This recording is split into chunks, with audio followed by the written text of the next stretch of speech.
बिस्मिल्लाहिर्रहमानिर्रहीम। अस्सलामु अलैकुम। मैं हूं फ़हीम अख्तर, एक और वीलाग के साथ हाज़िर खिदमत हूं और आज हम बात करेंगे नाजरीन, इलेक्शन कमीशन ऑफ पाकिस्तान ने तहरीक इंसाफ के ख़िलाफ़ ममनुआ फ़ंडिंग केस का फ़ैसला दिया और उसके बाद वफाकी हुकूमत ने तहरीक इंसाफ को ये चार्ज कर दिया कि तहरीक इंसाफ ना सिर्फ ममनुआ फ़ंड्स हासिल करती रही है बल्कि PTI को गैर मुल्की फ़ंड्स भी हासिल हुए हैं।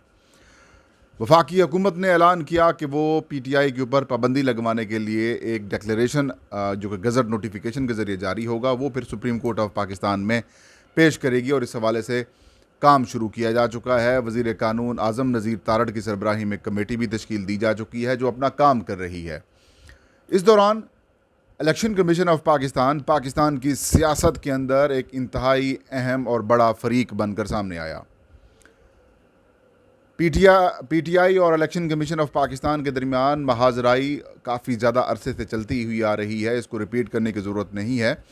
लेकिन कल इलेक्शन कमीशन ऑफ पाकिस्तान में कल रात 11 साढ़े 11 बजे के बाद chief election commissioner Sikandar Sultan Raja अचानक इलेक्शन कमीशन पहुंचे हैं। उसके बाद सेक्रेटरी, स्पेशल सेक्रेटरी और कुछ मेंबरान आए हैं। ये एक अहम इजलास हुआ है, हंगामी इजलास हुआ है। इस इजलास में क्या डिस्कशन हुई है वो आपको बताएंगे। और एक और अहम और बड़ी खबर यह है कि इलेक्शन कमीशन ऑफ पाकिस्तान की एक बड़े और अहम मामले में नाकामी सामने आई है जो कि आइंदा आम इंतखाबात में एक बड़ा इशू पैदा कर सकती है या फिर वो इश्यूज़ क्रिएट कर सकती है। वो उसकी तफसील आपके साथ शेयर करेंगे। आगाज़ करते हैं नाजरीन। कल रात जो गुज़श्ता रात गुजरी है, इस रात को साढ़े 11 बजे के करीब chief election commissioner Sikandar Sultan Raja election commission of Pakistan में आए हैं। अमूमी तौर पर chief election commissioner Sikandar Sultan Raja जुमा की रात को इस्लामाबाद से लाहौर चले जाते हैं, लेकिन इस हफ्ते वो इस्लामाबाद में रहे। ना सिर्फ इस्लामाबाद में रहे बल्कि वो इलेक्शन कमीशन ऑफ पाकिस्तान में हफ्ते की रात, छुट्टी वाली रात, वो अचानक पहुँचे हैं। इलेक्शन कमीशन ऑफ पाकिस्तान के दीगर हुकाम की दौड़ें लगी हैं। उनको हंगामी तौर पर और एमरजेंसी में उनको कॉल किया गया है, उनको तलब किया गया है, जिसके बाद secretary election commission Umar Hamid Khan साहब पहुँचे हैं। स्पेशल सेक्रेटरी ज़फ़र इकबाल मलिक भी पहुँचे हैं। चीफ़ इलेक्शन कमिश्नर और सेक्रेटरीज़ का स्टाफ भी पहुँचा है और उसके साथ साथ कुछ मेंबर्स भी आए हैं। और जो डिलिमिटेशंस चल रही थी आम इंतखाबात, दो नए इंतखाबात से मुतालिक, उनकी जो कमेटी के मेंबरान और जो हेड्स थे वो भी आए थे, कुछ लॉ विंग के लोग भी आए थे।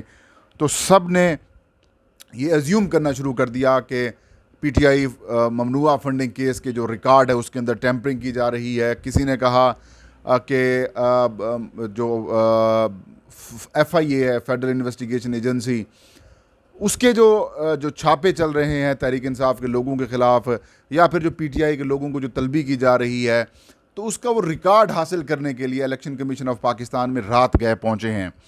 तो जब ये ख़बरें कुछ चैनल्स के ऊपर चलीं तो जाहिर है इश्यूज़ पैदा हो गए। इसको तहकीकात करना हमने शुरू कर दी।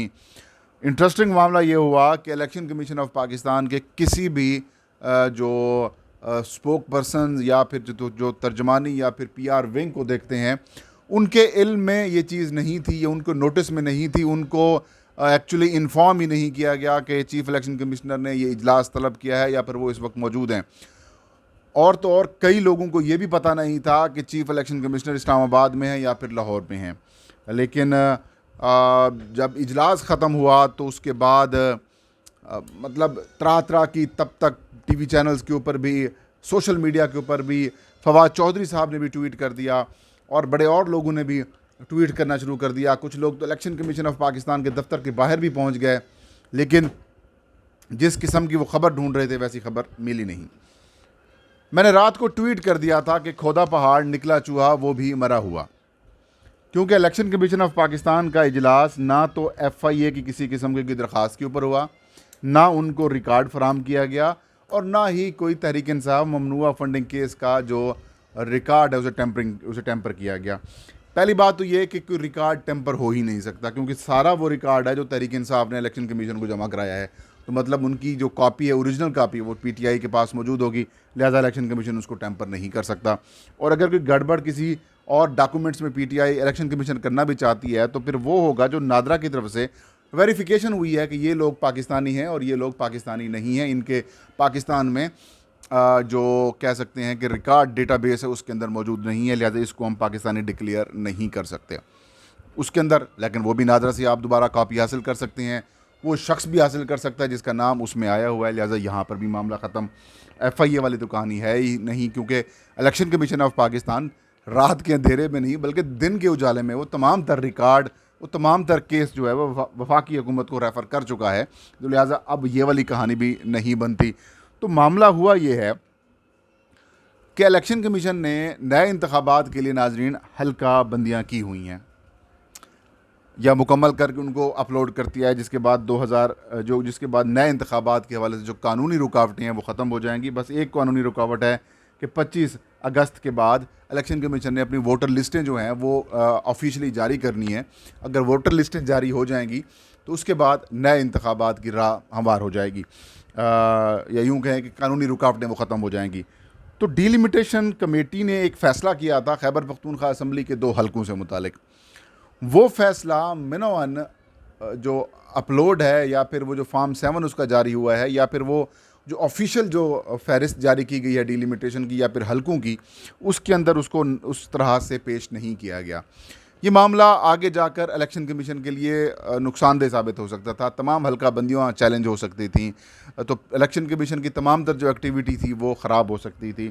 तो इलेक्शन कमीशन को जब इल्म हुआ कि ये चीज़ ख़राब हो चुकी है और आगे एतवार यानी कि आज संडे है, फिर 9 और 10 यौम आशूर की छुट्टियां हैं, तो 3-4 दिन गुजर जाते तो कमीशन ने यानी कि चीफ इलेक्शन कमिश्नर ने फिर यह मुनासिब समझा कि बजाय इसको ताख़ीर करने के आज ही इसके ऊपर मीटिंग कर लेते हैं। तो फिर उन्होंने हंगामी इजलास बुलाया, उस गलती को दुरुस्त किया और गलती को दुरुस्त करने के बाद उसका नया फॉर्म 7 जारी करके उसको वेबसाइट के ऊपर अपलोड कर दिया गया। लेकिन बदकिस्मती से कुछ लोगों ने बग़ैर किसी तस्दीक के, बग़ैर किसी कन्फर्मेशन के बहुत सारी ख़बरें चला दी और उसके हाइप क्रिएट होगी। तो फिर मैंने कहा ये मैं आपको वजाहत ज़रूरी है तो आपको वजाहत दे दूँ। एक और मामला नाज़रीन जिसकी मैंने अपने इंटरव्यू में भी बताया कि इलेक्शन कमीशन ऑफ पाकिस्तान एक बड़े मामले के ऊपर बुरे तरीके से नाकाम हुआ है। साफ शफाफ इंतखाबात के लिए जो पहली चीज़ होती है वो साफ शफाफ वोटर लिस्ट होती है। माजी में क्या बल्कि बहुत सारे जो थर्ड वर्ल्ड कंट्रीज़ हैं या फिर ऐसे ममालिक जहाँ पर डेमोक्रेसीज़ तो बराए नाम है लेकिन वहाँ पर रूल ऑफ लॉ ना होने के बराबर है, यानी कि इंडिया पाकिस्तान, यहाँ पर जो वोटर लिस्टें हैं इसके अंदर कुछ मरे हुए लोगों को भी शामिल किया जाता है और फिर वो जाली वोटिंग कराई जाती है। तो इलेक्शन कमीशन ऑफ पाकिस्तान क्योंकि उनकी प्राइमरी जो कॉन्स्टिट्यूशनल और लीगल रिस्पॉन्सिबिलिटी है वो ये है कि उसने वोटर लिस्टों को जो है वो अपडेट करना है, वोटर लिस्टें उसकी तस्दीक करनी है, वेरिफिकेशन करनी है। तो इलेक्शन कमीशन ऑफ पाकिस्तान अरबों रुपए के फ़ंड से मुल्क भर में वोटर लिस्टें जो है वो तैयार कर रहा है। और वोटर लिस्टें के लिए आपको पता है कि महकमा तालीम के लोगों को मतलब एज ए ऑफ़िसर या फिर उनको वेरिफिकेशन ऑफ़िसर या फिर उनको जो दीगर जो ओहदे हैं रजिस्ट्रेशन ऑफ़िसर के तौर पर रखा जाता है। तो इनके जो मुआवजे हैं उनके अंदर इलेक्शन कमीशन ऑफ पाकिस्तान ने बड़ी गड़बड़ की है। मेरी इतलात के मुताबिक जो गुज़श्ता लास्ट टाइम जो वेरिफिकेशन कैंपेन हुई थी वही मुआवजे रखे गए हैं और उनको इजाफी मुआवजे नहीं दिए गए, हालांकि इस दौरान महंगाई बहुत बढ़ गई है। मतलब अगर कि जो वेरीफाइंग ऑफिसर है उसको आप दे रहे हैं 13-14 हज़ार और टैक्सेस वगैरह काट के आप उनको 12-13 हज़ार दे रहे हैं, और पहली दफ़ा ऐसा हो रहा है कि टैक्सेस भी उनको इस रकम के ऊपर काटे जा रहे हैं और पूरा महीना आपने 3 दफ़ा उनसे एक्टिविटीज़ कराई हैं। तो उन्होंने बददिली से काम किया है और इसके ज़िम्मेदार चीफ इलेक्शन कमिश्नर हैं। इलेक्शन कमीशन ऑफ पाकिस्तान के वो हुकाम हैं जो अरबों रुपए से, करोड़ों रुपए की लागत से अपने दफातर की तज़ीन और रैश कर रहे हैं, अपने दफातर की नई बिल्डिंग्स ऐसी बना रहे हैं जिसका पाकिस्तान के इंतखाबी निज़ाम की बेहतरी के हवाले से 1% का बल्कि टका परसेंट भी जो है वो कोई रोल नहीं होगा। तो वो करोड़ों रुपए अगर अरबों रुपए लगा रहे हैं अल्लाह तल्लू में, लेकिन जो काम करना चाहिए था वेरीफाइंग ऑफिशल्स के अगर आप जो उनकी कह सकते हैं कि जो मुआवजा है या फिर जो एजाज़िया है 15,000 के बजाय उसे 20-22 हज़ार कर देते हैं। ज़ाहिर है पेट्रोल भी बहुत महंगा है, पूरा महीना बेचारे बाइक्स के ऊपर या फिर गाड़ियों के ऊपर वो जाते रहे हैं और इन द एंड आपने उनके पैसे भी रोके हुए हैं और पूरे पैसे भी नहीं दिए जा रहे, कटौती भी की जा रही है। तो ये जो बाबू आए हैं ना इलेक्शन कमीशन ऑफ पाकिस्तान में, कुछ इंपोर्टेड बाबू, उन्होंने बेड़ा गर्क किया है और पाकिस्तान के आइंदा इंतखाबात की तमाम जो वोटर लिस्टें हैं वो मशकूक कर दी गई हैं। मशकूक कैसे, मैं आपको बताता हूँ। इलेक्शन कमीशन ने जो पहली कैंपेन की उसमें ये इन्फॉर्म किया कि पाकिस्तान के 32,08,895 ऐसे वोटर हैं जो फौत हो चुके हैं और उनको हमने वोटर लिस्ट से निकाल दिया है। कुछ लोगों ने एतराज़ात लगाना शुरू किए कि मैं ज़िंदा हूँ, मुझे मुर्दा डिक्लेयर कर दिया गया है, मैं मौजूद हूँ। ऐसी वीडियो सामने आई तो रीवेरिफिकेशन कैंपेन कराई गई और उसमें बताया गया कि भाई 30,93,877 वोटर जो हैं वो मुर्दा कन्फर्म हुए हैं। फिर जी ये बताया गया कि जिनको इलेक्शन कमीशन ने पहले 1,15,100 वोटर को मुर्दा डिक्लेयर किया था वो ज़िंदा निकल आए।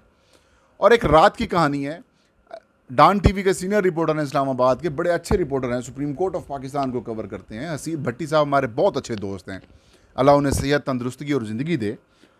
उनको इलेक्शन कमीशन ने अपनी लिस्ट में मुर्दा डिक्लेयर किया हुआ था। मैंने जब ये स्टोरी की ट्विटर के ऊपर लगाई तो उन्होंने कहा मैंने इसको चेक किया अपना नंबर 8300 के ऊपर शनाख्ती कार्ड बगैर हैशटैग के भेज के, तो पता चला कि मैं मर चुका हूँ। मैंने ट्वीट किया उसके ऊपर, फिर मैंने इलेक्शन कमीशन के ऑफिशियल्स को भेजा तो फिर उन्होंने फ़ौरन से पहले नोटिस लिया और उनको दुरुस्त कर लिया।